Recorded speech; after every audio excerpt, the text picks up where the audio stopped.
নমস্কার সবাইকে, real life YouTube চ্যানেলে সবাইকে স্বাগত জানাই। আজকে যেটা নিয়ে আলোচনা করব সেটা হচ্ছে টমেটো গাছের পাতা কোঁকড়ানো রোগ নিয়ে। এটা কেন হয়, কী কারণে হয়, সেটা নিয়ে আমি আজকে আলোচনা করব।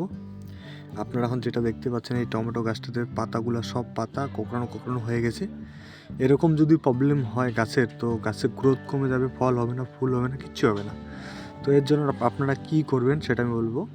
এখন আমি একটা অন্য গাছ দেখাচ্ছি। দেখেন গাছের গ্রোথ খুব সুন্দর গ্রোথ, প্রচুর পরিমাণে ফুল এসে গেছে আর অনেক ফলও ধরে গেছে গাছের মধ্যে। তো এই যে গাছটা আমি দেখালাম, এরকম গাছটার জন্য আপনারা কি স্প্রে করবেন সেটা আমি বলবো। আর আমি আজকে স্প্রে করতেছি যেই ওষুধটা সেটা বলবো। আমি এর আগের ভিডিওতে বলছিলাম যে একটা ওষুধ বলছিলাম ভিসমা নামে, আর থিপসের একটা ওষুধ বলছিলাম। এই দুটো স্প্রে করছিলাম কিন্তু ফুল প্রায় কন্ট্রোলে চলে আসে।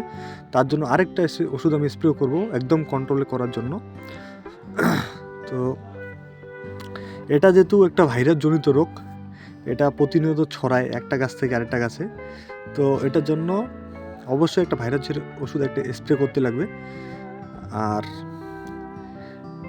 যাদের কোশ্চেন আছে যে এটা কীভাবে হয়, তো এটা আসলে সাদা মাছির পকটে আসলে এই রোগটা দেখা দেয়। সাদা মাছি যদি লেগে যায় গাছের মধ্যে তবে এই রোগটা দেখা যায়। আরও অনেক কিছু কারণে এই রোগটা হয়।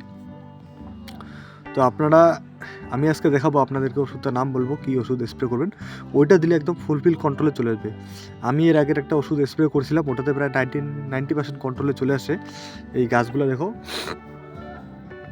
আর গাছগুলোতে কিন্তু প্রচুর পরিমাণে ফল তো আগেই এসছে, আবার নতুন করে ফুল এসতেছে, এগুলোতে ফল হবে প্রচুর পরিমাণে। তো আপনারা অবশ্যই